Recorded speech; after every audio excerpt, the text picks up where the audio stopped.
The night they decided her worth, the chandeliers burned like judgment itself. Light spilled from 1,000 candles, striking crystal and silk until the ballroom shimmered with ruthless beauty. Yet Margaret Harrow stood just beyond its glow, pressed near a column where shadows gathered like conspirators. She wore dove gray, chosen not for elegance but obedience, a color meant to recede. From her place at the edge, she watched society perform its ancient ritual. Admiration elevated, humility crushed, all beneath polite smiles. Her sister Evangeline moved at the center of it all, radiant as a painted saint. Pearls traced her throat, her gown breathed ivory and gold, and wherever she stepped, conversation bloomed. Mothers measured her waist with their eyes. Gentlemen angled their shoulders toward her laugh. It was understood, without being spoken, that she was the evening's triumph. Margaret had known this would be so. She had known it since childhood, since mirrors favored Evangeline and truth favored silence. Whispers followed Margaret like a second hymn. Too quiet, too plain, a disposition better suited to service than celebration. She heard them not as distinct voices but as a collective murmur, the sound of rain against stone. When she reached for a glass, a lady shifted aside, barely masking relief. When she smiled, it was returned with pity, that most refined cruelty. She lowered her eyes, schooling her face into calm, for she had learned long ago that dignity was her only inheritance. Across the room, the Duke of Ashbourne stood apart from the crowd, tall and dark against a crimson wall. His presence commanded stillness rather than applause, as though the air itself deferred. He had returned from the north only weeks before, bearing a reputation sharpened by war and solitude. Mothers angled daughters toward him with practiced grace, yet his gaze drifted elsewhere, observant, unsettling. When he spoke, it was rarely, and when he listened, it was entirely. The orchestra swelled, and Evangeline was led forward, a living promise. The family smiled with a single face. Margaret's mother dabbed her eyes, already triumphant. Her father's pride settled like a crown upon Evangeline's head. No one looked back to see whether Margaret stood or vanished. She felt the familiar tightening in her chest, the ache of being surplus. Tonight, she understood, was not meant to wound her. It simply was not meant to notice her at all. A footman passed with a tray of champagne. Margaret declined, her fingers curling inward. She thought of the years she had spent learning to take up less space, to apologize without words. She had been taught that beauty was a language she did not speak, and silence was the only fluency allowed her. The ballroom smelled of roses and ambition. Somewhere, laughter chimed like glass. Then, without warning, the music faltered. It was subtle, a hesitation only the attentive would catch, yet it rippled through the room. Conversation stilled. The Duke had stepped forward. He did not look at Evangeline. He did not look at the expectant parents or the glittering crowd. His gaze traveled instead, deliberate and unhurried, until it found the gray at the margin. Margaret felt it before she saw it, a pressure, an awareness of being perceived. She lifted her eyes and met his. Something unreadable passed between them, not desire, not pity, but recognition. The room seemed to narrow, its noise dimming, as though the world itself leaned closer. The Duke inclined his head, a gesture small yet unmistakable, offered only to her. A murmur broke, uncertain, like a question asked too late. Evangeline's smile faltered, just enough. Margaret's heart stuttered. She told herself it meant nothing, that men of his station were permitted eccentricities.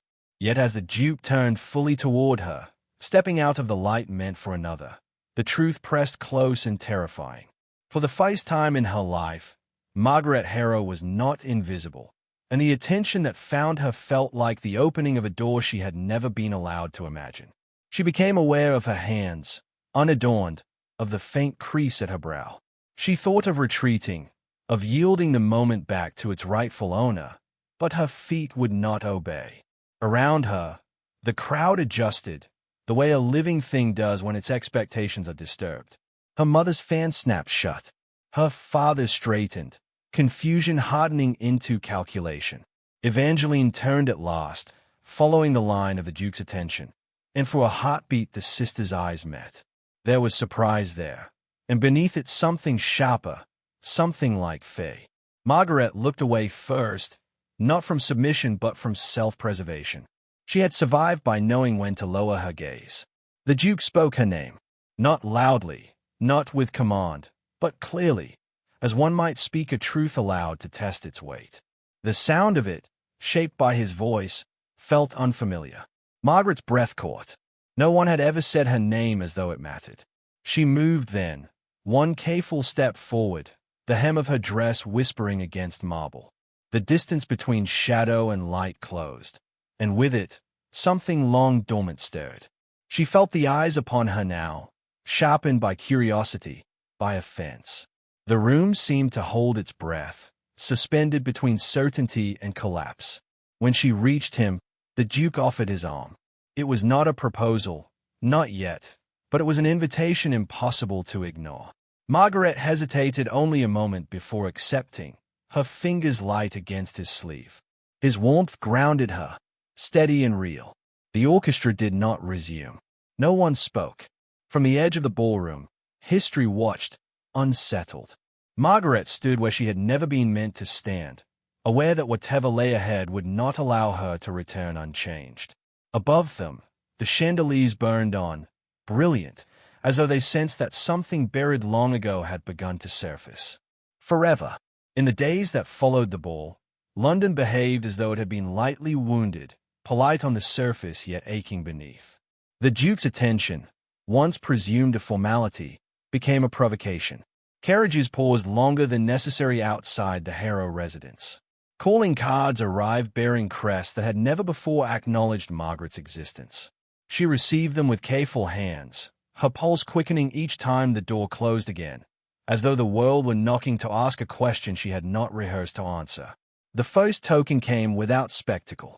A slim parcel, wrapped in plain paper, delivered at noon.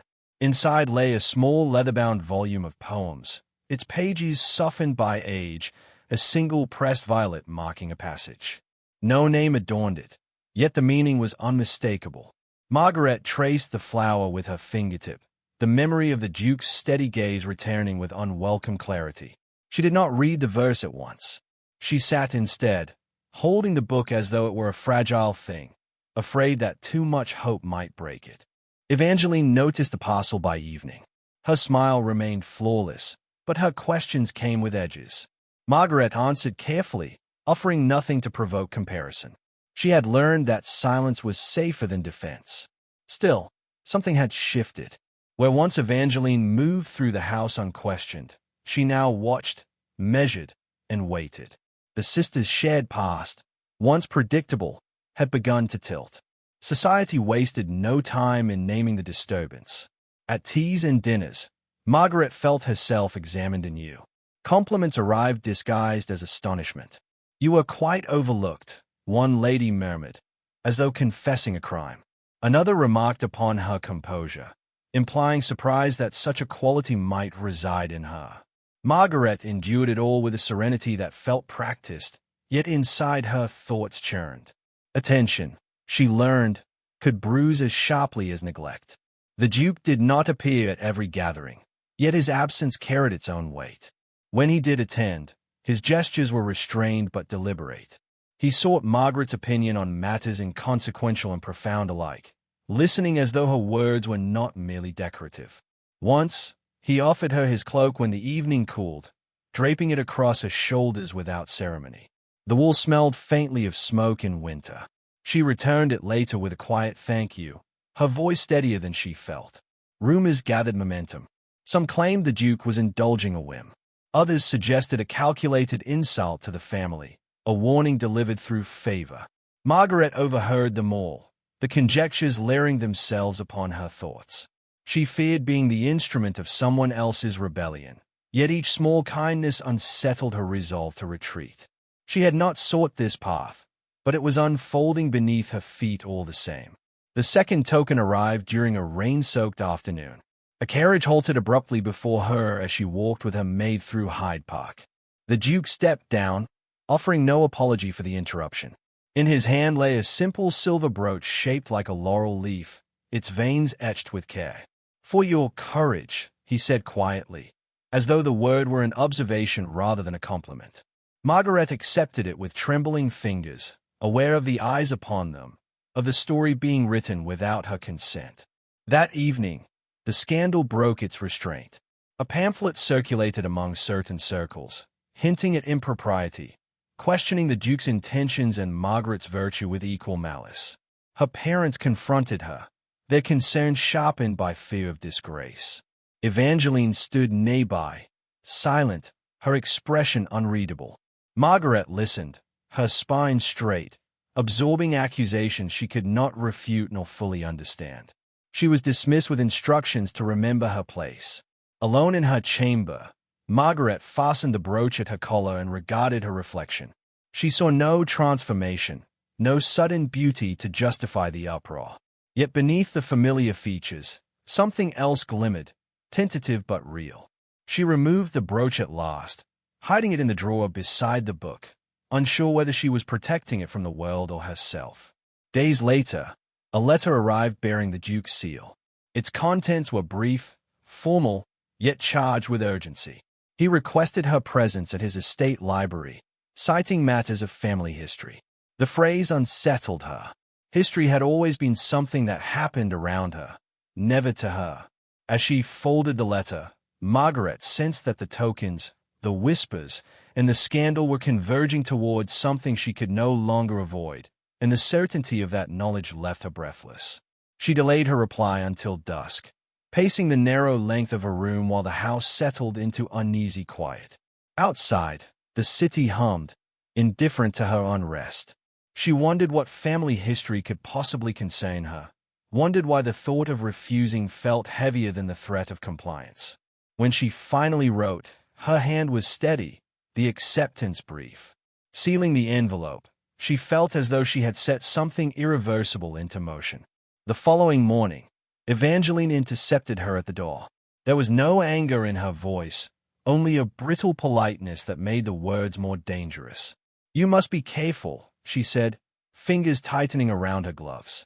"Men of his rank do not play without consequence." Margaret inclined her head, offering gratitude she did not feel.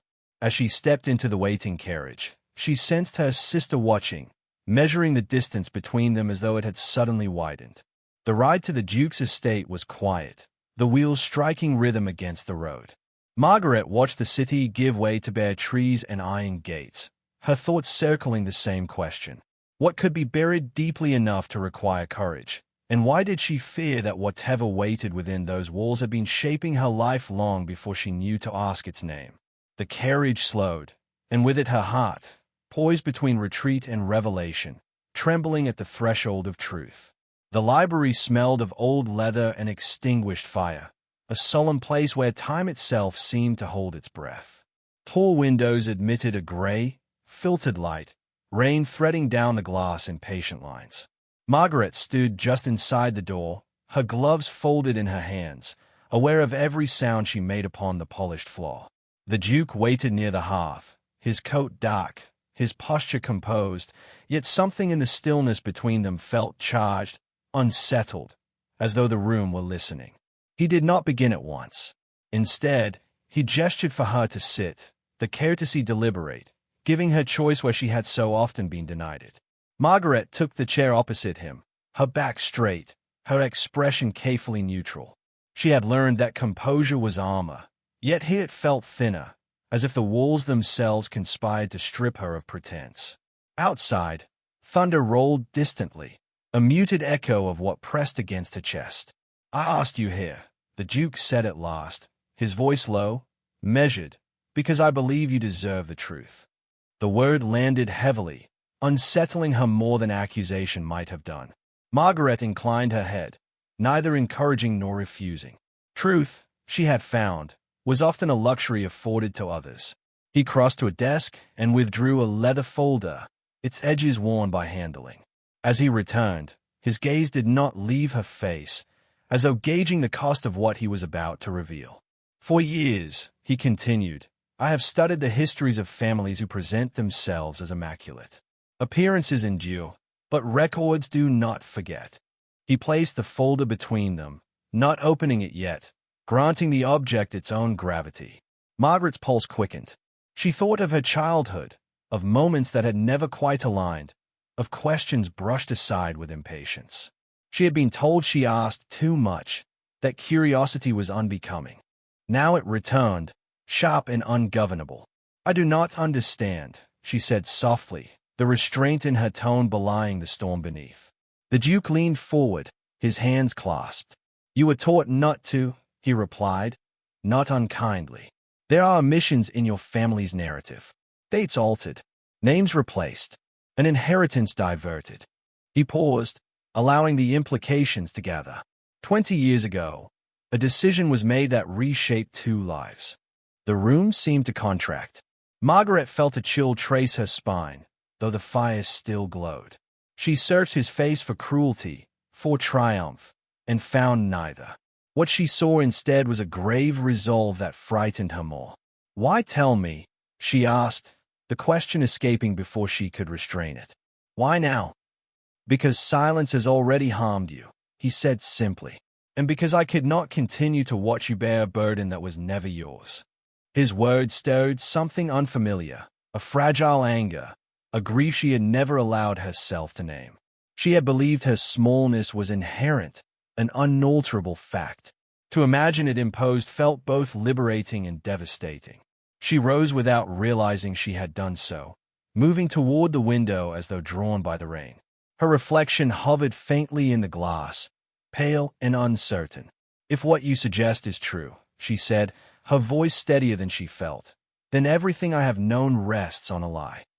The thought hollowed her, yet beneath it flickered a strange, treacherous relief. The Duke joined her, not too close, respecting a distance that felt intentional. "Lies endure because they are convenient," he said. "Yours has endured because it served ambition." He opened the folder then, revealing brittle documents, ink faded but legible. Margaret did not read them. She could not. The sight alone carried enough weight to bend her resolve. She pressed her palm to the glass, grounding herself in its cold. "You offer me truth," she said slowly, "but truth is not mercy. What would follow its unveiling?" Her gaze met his at last, searching, wary. She feared hope more than despair, for despair at least was familiar. "There will be consequence," he admitted. "There will be spectacle. I will not pretend otherwise." He hesitated, then added, "But there will also be choice. For the first time, the path ahead would be yours to refuse or claim." Margaret laughed quietly, a sound edged with disbelief. Choice. The word felt foreign, almost dangerous. She turned back to the documents, to the life implied within them. "And you," she asked, "what is your interest in this reckoning?" It was not accusation but necessity. She needed to know the shape of his involvement. The Duke's expression softened, something unguarded surfacing at last. "I have no patience for cruelty dressed as propriety," he said, "and I will not pretend that my concern for you is abstract." The admission settled between them, intimate yet restrained. He did not reach for her. He allowed the truth to stand on its own. Silence followed, deep and resonant. Margaret felt as though she stood on the edge of a precipice, the past crumbling behind her, the future obscured by mist. She thought of Evangeline, of the careful hierarchies that had governed their lives. She thought of the tokens hidden in her drawer, of the brooch's quiet weight. Everything converged in that moment, demanding reckoning. At the engagement announcement, the Duke said quietly, "The truth can no longer remain buried." He closed the folder, finality in the gesture. "I will speak, unless you ask me not to." The choice, placed in her hands, felt both cruel and generous. Margaret drew a breath, long and deliberate. She did not answer at once. The rain intensified, striking the windows with renewed force, as though urging her toward decision. She looked once more at the folder, at the man who had shifted the axis of a world, and realized that whatever she chose would alter everything. When she finally spoke, it was only to say, "I must think," knowing even as the words left her that thought alone would no longer be enough. The engagement gathering unfolded beneath a ceiling of painted cherubs, their rosy faces gazing down upon a room steeped in anticipation. White roses crowded every surface, their fragrance cloying, almost suffocating, as though the air itself strained beneath expectation. Margaret stood near the back, her gloved hands folded, her spine straight with effort. She wore pale blue, chosen not to attract but to endure. Across the room, Evangeline gleamed like a promise fulfilled, her smile serene, her posture flawless, already inhabiting the future society had granted her. The Duke of Ashbourne entered without announcement. Conversation rippled, then stilled, as heads turned in practiced unison. He moved with unhurried certainty, his expression composed, though his eyes carried a gravity that unsettled those who met them. Margaret felt it immediately, the sense that this moment, long anticipated, would not unfold as rehearsed. Her breath slowed, her pulse thudding with an awareness she could neither escape nor deny. Evangeline stepped forward to greet him, her hand extended with elegant confidence. The Duke bowed, respectful, distant. He did not take her hand. The omission was slight, almost invisible, yet it struck the room like a crack in porcelain. A murmur stirred, swiftly subdued. Margaret's mother tightened her grip on her fan. Her father frowned, confusion sharpening into alarm. "My friends," the Duke began, his voice carrying easily, resonant and calm. "We are gathered to mark a union anticipated by many." He paused, letting the words settle. "Yet anticipation is not truth, and I have learned, at some cost, that truth demands its hour." The silence deepened, pressing against the walls.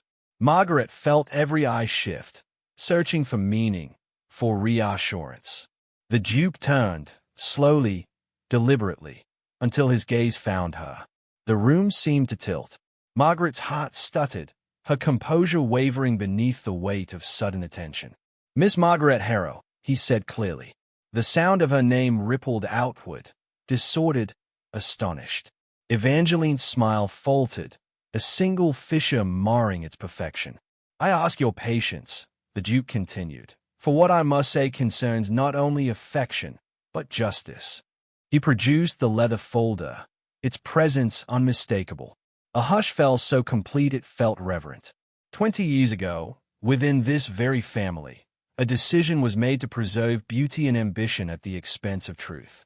Gasps fluttered like startled birds. Margaret's mother swayed, color draining from her face. The Duke opened the folder and read, his voice unwavering. Names, dates, altered records laid bare. He spoke of a birth misattributed, an inheritance diverted, a child quietly displaced to ensure a more pleasing narrative. Each word stripped another layer from the evening's pageantry. Margaret stood frozen, the world narrowing to the cadence of his voice, to the relentless clarity of revelation. When he finished, silence reigned, heavy and irrevocable. Evangeline's breath came shallow, her composure unraveling. "This is absurd," she said, too quickly, her voice bright with panic. "You insult us with conjecture." Her father did not meet her eyes. Her mother sank into a chair, her fan fallen forgotten at her feet. The Duke closed the folder. "These are not conjectures," he said quietly. "They are facts." He turned again to Margaret. Miss Harrow was denied her rightful name, her inheritance, and her place, not by fate, but by design. The words struck her with unexpected force. She felt grief surge, raw and unbidden, alongside a fierce, fragile clarity. She had not imagined her smallness. It had been engineered. Margaret's legs trembled. She stepped forward before she could reconsider, the movement instinctive, necessary. Faces parted as she passed. Curiosity mingled with discomfort. She felt exposed, yet oddly unburdened, as though a weight she had carried since childhood had at last been acknowledged aloud. She stopped beside the Duke, her presence a quiet assertion. "I will not pretend," he said, addressing the room once more, "that this revelation is comfortable. It was never meant to be." His gaze softened as it returned to Margaret.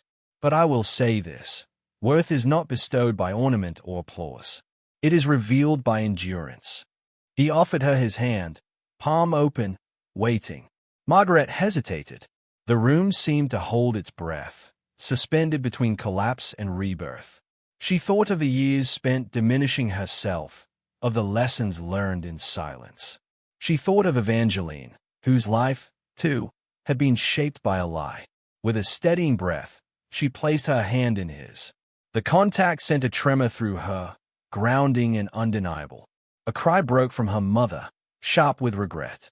Her father bowed his head, defeat etched into his posture. Evangeline stared, her eyes wide, unmoored, as though the ground beneath her had vanished.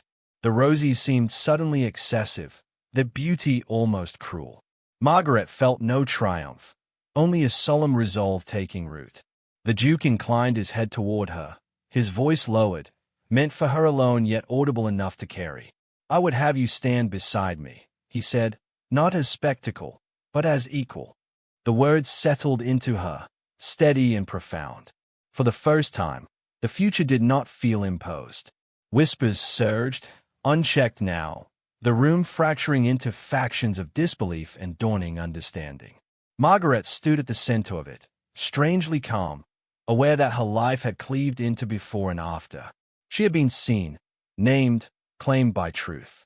Yet as the Duke's hand remained firm around hers, she knew the reckoning was not complete. Acceptance, she understood, would demand more than revelation. It would require her to choose whether to step fully into the light or to walk away from it forever. Dawn came quietly to the countryside, as though mindful of the upheaval that had preceded it. Pale light slipped across the rolling fields and settled upon Ashbourne's northern estate, where mist clung to the hedgerows like a final veil. Margaret stood at the tall window of her chamber, watching the world reassemble itself in softer colors. The night after the declaration had been long, filled with murmurs, departures, and decisions deferred, yet morning arrived with a gentler authority, insisting that life must continue, even after truth had torn its seams. She had not slept. Instead, she had sat with her thoughts, letting them surface at last without fear of reprimand. The past, once a closed door, now lay open behind her, its contents painful but finite. She felt grief for the years lost to silence, yet no bitterness accompanied it. What surprised her most was the absence of shame. In its place stood something steadier, a quiet recognition of herself, unadorned and unafraid. The Duke joined her as the sun rose higher, his presence unannounced, respectful of the fragile calm. He did not speak at once. They stood side by side, gazing out at the land that stretched beyond the glass, land that had known wars, harvests, and the slow persistence of time. "You may leave," he said finally, his tone measured. "No one would think less of you. What was revealed binds you to nothing." Margaret turned to him, studying his face with new clarity. Gone was the distant figure of authority she had once observed from shadows. Before her stood a man who had risked his standing for truth, yet asked nothing in return. "I know," she replied softly. "That is why I remain." The admission felt neither reckless nor romanticized. It was simply honest. News from London arrived swiftly, carried by letters thick with reaction. Some expressed outrage, others grudging admiration. Invitations were rescinded and extended in equal measure. Margaret read them without urgency, aware that their verdicts no longer defined her. Evangeline's letter arrived last. It was brief, her handwriting unsteady. She did not deny the truth, nor did she seek forgiveness. She wrote only of confusion, of a life suddenly unmoored. Margaret folded the letter carefully, grief staring for the sister she had lost long before the lie was spoken aloud. The resolution, when it came, was not marked by grand ceremony. There was no lavish announcement, no triumphant return to society. Instead, the Duke made a simple declaration of intent, witnessed by those whose regard he valued not for their rank, but their character. Margaret was present, her hand steady in his, not as proof, but as partner. The world took note, slowly adjusting its lens. On a clear autumn morning, they were married in the estate chapel, sunlight filtering through narrow windows and settling upon stone worn smooth by centuries of vows. Margaret wore cream, unembellished, her hair arranged without ornament. As she walked the aisle, She felt no need to diminish herself, nor to perform gratitude for being chosen. She met the Duke's gaze with composure, her steps sure, her heart calm. The words they exchanged were traditional, yet the meaning beneath them felt newly forged, shaped by trial rather than illusion. Afterward, as bells tolled gently across the fields, Margaret stood alone for a moment, listening. She thought of the girl she had been, hovering at the edges of rooms, convinced that invisibility was safety. She wished she could reach back through time and tell her that endurance was not the end of her story. That truth, though delayed, would arrive with quiet inevitability. The Duke found her there, offering his arm as he always did, not as command but invitation. Together, they walked the grounds, discussing plans not of conquest or display, but of stewardship, of responsibility tempered by compassion. Margaret spoke freely, her opinions met with respect rather than indulgence. She discovered that partnership was not the absence of solitude, but the sharing of purpose. In the months that followed, society's gaze shifted, reluctantly at first, then with increasing acceptance. Some never forgave the disruption. Others admired the courage it had taken to fracture appearances so thoroughly. Margaret learned that approval, like beauty, was fleeting. What endured was the knowledge of her own worth, rooted not in recognition, but in truth reclaimed. One evening, as winter approached, Margaret returned to the ballroom where her story had first been reshaped. The chandeliers still burned brightly, their light no longer judgment but illumination. She stood beneath them, no longer at the margins, and felt no triumph, only peace. The Duke joined her, their hands finding one another with practiced ease. As music rose and couples took the floor, Margaret allowed herself a small smile. The world had crowned another once, dazzled by surface and symmetry. Yet it was the overlooked sister, shaped by silence and endurance, who had emerged whole. And as she stepped forward into the light she had once feared, she understood at last that worth, when finally claimed, could not be taken away again.